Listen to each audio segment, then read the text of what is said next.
Welcome to PM Ready, your guide to becoming PMP certified. This is the lesson on planning risk management. Part 3. Now we come to the final risk management planning process. Plan risk responses. Just as the Create WBS process is the culmination of scope planning, and the Develop Schedule process is the final step in schedule planning, and the Determine Budget process is the last step in cost planning, the Plan Risk Responses process brings together all of the work of the previous risk planning processes. This process's outputs are all of the risk responses that have been developed, agreed upon, and which need to be implemented. These risk responses are not listed as a separate artifact in the outputs, but they are added to the risk register, along with details of contingency funding, resource needs, and so on. These planned risk responses may also require changes to the project management plan and other project documents, including adjustments to the project scope, schedule, and costs. And if any of these changes need to be made to documents or plans that have been baselined, then you'll need to submit change requests and follow your project's change management processes in order to make these changes.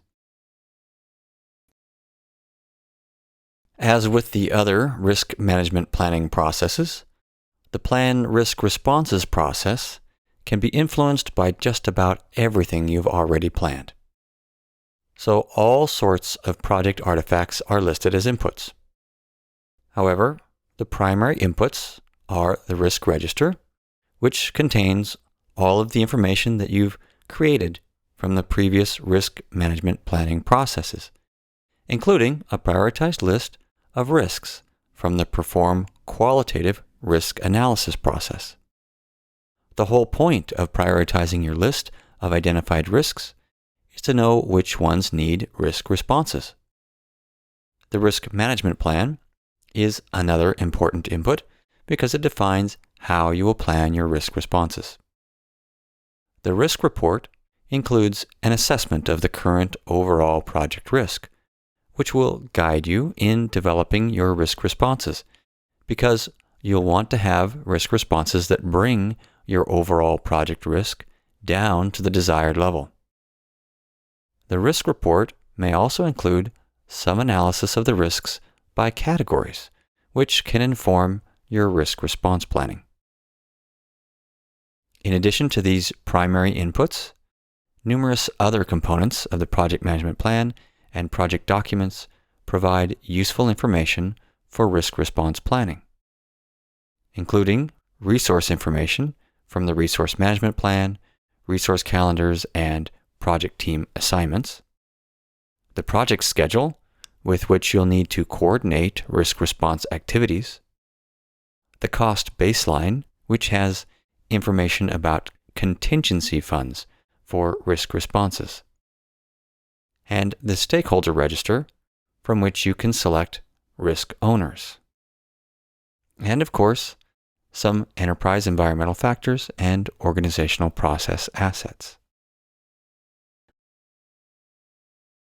The primary enterprise environmental factors and organizational process assets that can influence your risk response planning include the risk appetite and thresholds of your key stakeholders, as well as your organization, templates that your organization may have for the risk management plan, the risk register, and the risk report, as well as historical databases of previous projects and information about them and lessons learned from previous projects from your lessons learned repository. Tools and techniques of plan risk responses include expert judgment from experts in risk response in general, as well as experts in specific identified risks, and contingency planning. Data gathering techniques such as interviews and focus groups, interpersonal and team skills, particularly facilitation skills that you can use in data gathering meetings, And then we come to the 5 strategies for dealing with threats or negative risks. The first is to escalate the risk if it's something that you can't effectively manage at the project level, or which is better managed at the program, portfolio, or other level within the organization. If you choose to escalate a risk, be sure that someone at that level that you're escalating it to takes ownership of the risk. The PMBOK guide says that once a risk has been escalated, the project team no longer needs to monitor the risk. However, I would add that as the project manager, you should treat it like any other enterprise environmental factor that can influence the project, meaning that you should keep an eye on it. I would even ask the risk owner to keep you informed of the status of the risk. The next strategy is to avoid the risk. This means to reduce the probability of its occurrence to 0. It's not about changing the impact of the risk should it happen. It's about making sure that it doesn't happen. Some risk probabilities can be eliminated by removing the root cause of the risk, adding buffers to the schedule, or to the project, or to the budget, reducing the scope, changing your development approach, meeting with key stakeholders to clarify or modify requirements, or adding team members with specific expertise. The next is to mitigate the risk. This is when you're able to reduce, but not entirely eliminate, the probability of the risk, or the impact of the risk, or both the probability and the impact. Seatbelts and airbags mitigate the risks of car accidents by reducing the impact, but not the probability. Headlights, brake lights, turn signals, and clear road signs mitigate the risks of car accidents by reducing the probability, but not the impact. On your project, storyboarding and prototypes can mitigate scope-related risk. An agile development approach is designed to mitigate risk on projects with a high degree of uncertainty. Adding incentives to a contract is meant to reduce risks of cost and schedule overruns. Getting the right expertise on your team and following best practices can mitigate risk. Automation and high availability systems can also mitigate risk. There are any number of things you can do to mitigate project risk, and most of your risk responses will probably use the mitigation strategy. Another risk strategy is to transfer risk. This is when you transfer risk to someone else. Insurance is a classic example. Sometimes, when it's not feasible to completely eliminate risk, you can insure against it. Examples include car insurance, homeowners insurance, or the insurance that sellers often have to purchase as part of a contract. And speaking of contracts, a fixed price contract transfers risk to the seller. The last risk strategy is acceptance. This is when you decide not to try to escalate, avoid, mitigate, or transfer the risk. However, it's not the same thing as doing nothing. You can be either passive or active about your acceptance of a risk. And even passive acceptance is not nothing. You'll still want to keep it on the list in the risk register and keep an eye on it in your watch list. Active acceptance usually involves proactively preparing for the possible occurrence of the risk by setting aside some contingency funds, time, or resources to be used if the risk occurs. The strategies for handling opportunities or positive risks are similar to those for handling threats or negative risks. The first is to escalate, And it's just like escalating a threat, except that you're escalating an opportunity that can best be handled at another level of the organization. You should still make sure that it gets escalated to someone who takes ownership of the opportunity. And you may still want to keep an eye on it, just as you would any other enterprise environmental factor that can influence your project. The next strategy is to exploit, which is the flip side of avoid. In this case, you want to take steps to ensure that you can take advantage of the opportunity by increasing its probability of occurrence to 100%. Then there's enhance, which is the flip side of mitigate. Whereas mitigate reduces probability or impact, or both. Then there's enhance, which is the flip side of mitigate. Whereas mitigate reduces probability or impact, or both, enhance increases the probability or impact, or both, of an opportunity.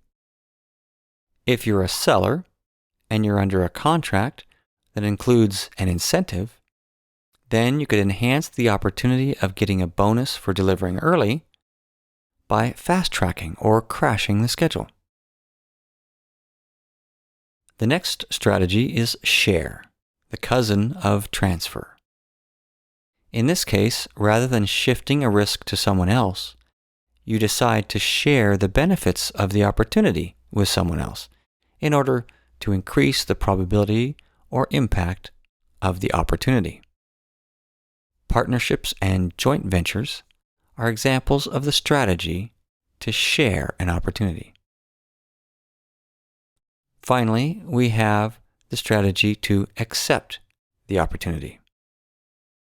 Just as with threats, accepting an opportunity can be either passive or active. Passive acceptance keeps an eye on it.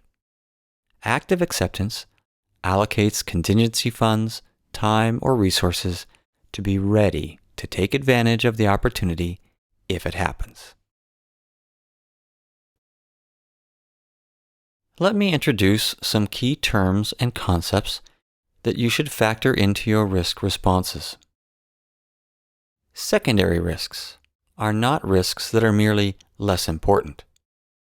They are specifically those risks that you introduce as a direct result of implementing a risk response. For example, if you add a second person to a dangerous job in order to reduce the probability of an accident happening, you've now created this secondary risk of exposing that second person to this risk. Or if you add some safety equipment to minimize a risk, you have now added the risk that the safety equipment won't be available on time or won't function properly. These secondary risks should be identified, linked to the risk responses that introduce them, and managed just as carefully as primary risks, including going through risk analysis and response planning and implementation for secondary risks. Residual risks are the amount of risk left over after you've applied a risk response. Say you reduce the probability of a risk from 50% to 10%. That 10% risk is still a risk. It's the residual risk. In the same way, if you reduce a risk's impact from, say, high to low, then that low risk is your residual risk. You may be able to reduce residual risks even further by applying additional risk responses. But eventually, you decide to accept any remaining residual risk. Every risk that is sufficiently important needs to have a risk owner and a risk response, and needs to be carefully managed. Different organizations and stakeholders will have different risk tolerances. An acceptable risk for one organization is unacceptable for another, and risk tolerances can vary considerably from one type of risk to another. For example, an organization may have a high tolerance or appetite for financial risk, but a very low tolerance for health, safety, and environmental risk. As the project manager, you're responsible for proactively determining the risk appetites and tolerances of your organization and stakeholders, and tailoring your risk management accordingly. Each identified risk above your priority threshold should have a risk response, even if that response is simply acceptance of the risk. However, in addition to that response, each identified risk can have a contingency plan, otherwise known as a fallback plan. This is what you'll do if the planned risk response doesn't work or isn't as effective as you'd hoped.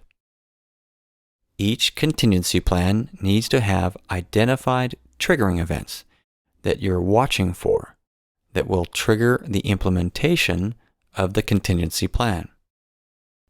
You may need to implement specific risk monitoring activities to detect and alert you of specific triggering events. This next one may look redundant at first, but it's not. Just as you can apply different risk response strategies to individual risks, you can also apply these same strategies to overall project risks. You could avoid project risk by removing some high-risk scope items, or even canceling a project that's just too risky. On the other hand, you could add high opportunity scope items to exploit overall project opportunities. You could change things like the project schedule, budget, or funding, or resources to mitigate or enhance at the project level. And you can take a passive or active approach to accepting overall project risk, which can include, in the case of active acceptance, allocating contingency amounts at the project level. Alternatives analysis is on the list of tools and techniques because you'll certainly be considering different responses to risks. And you may also use cost-benefit analysis to determine which risk responses are the most cost-effective or the most beneficial. Risk management can be complex and may also need some decision-making techniques, including voting rules and multi-criteria decision analysis, using criteria such as cost-benefit, but also others such as the other risk parameters mentioned in the qualitative risk analysis process, including urgency, how soon the risk or response could have an impact, how long it could go undetected, how manageable and controllable it is, how connected it is to other risks, how much it could affect strategic organizational goals, and how important it is to particular stakeholders. How much do you remember of the ITTOs of the Plan Risk Responses process?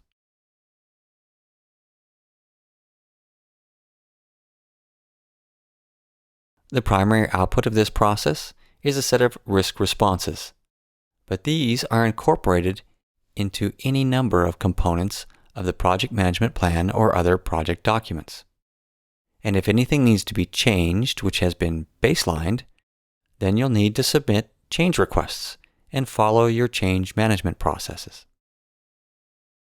Inputs are primarily the risk register and risk management plan, but also may include other project artifacts that can provide you with information about resources available to implement risk responses, possible risk owners from the stakeholder register, contingency funds from the cost baseline, when to schedule response activities into the project schedule, and so on. The most interesting tools and techniques start with the strategies for threats and opportunities and overall project risk, as well as contingent response strategies. You also have expert judgment, data gathering, interpersonal and team skills, alternatives analysis, cost-benefit analysis, and decision-making on the list of tools and techniques. You may already be considering these when you identify risks, but there are certain types of risks known as non-event risks. These are classified into two categories: variability risk and ambiguity risk. Variability risk is the uncertainty inherent in project activities, such as the productivity level of the team or of physical resources, the number of errors or defects in deliverables, such as newly developed code on a software development project, or weather conditions that could affect construction of new facilities or delivery of needed raw materials or travel arrangements for team members.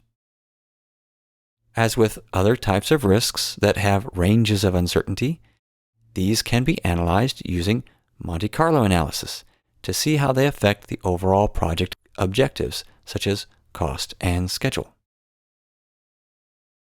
The next main category is ambiguity risk, which is the level of uncertainty or lack of information about elements of the project, such as requirements, different technologies that could be used to meet requirements, new technological developments that are expected, changes in the law or regulations affecting project work, or the lack of information about the interdependencies of project activities or deliverables due to the sheer complexity of a project. Software development is notorious for ambiguity risk. You can respond to ambiguity risk by closing this gap of knowledge by hiring or consulting with experts, spending time and money to research such risks, such as when you have a design sprint in an agile project, or developing prototypes to explore and prove out a new platform, framework, or approach. Agile approaches are inherently built to deal with projects that have a high degree of uncertainty, and so they are adept at managing risk with frequent delivery of usable deliverables, frequent reviews of these deliverables with key stakeholders, frequent retrospectives of the project's processes, and identification and elimination of impediments to productivity and success. And last but not least, the foundational principle of embracing change. A few key points to remember from this lesson include that the rules for managing risk are found in your project management plan, that qualitative risk analysis uses primarily a probability and impact matrix. Quantitative risk analysis is for large, complex, or very important projects. Threat responses can include escalate, avoid, transfer, mitigate, and accept, whereas opportunity responses include escalate, exploit, share, enhance, and accept. Each significant risk needs a risk owner. Risk responses can also have contingency or fallback plans if those planned responses don't work out as well as you'd hoped. Secondary risks are those caused by you by the introduction of risk responses. And residual risks are the amount of risk that remains after you've applied all of your risk responses. For more information, you can see these pages of the PMBOK guide.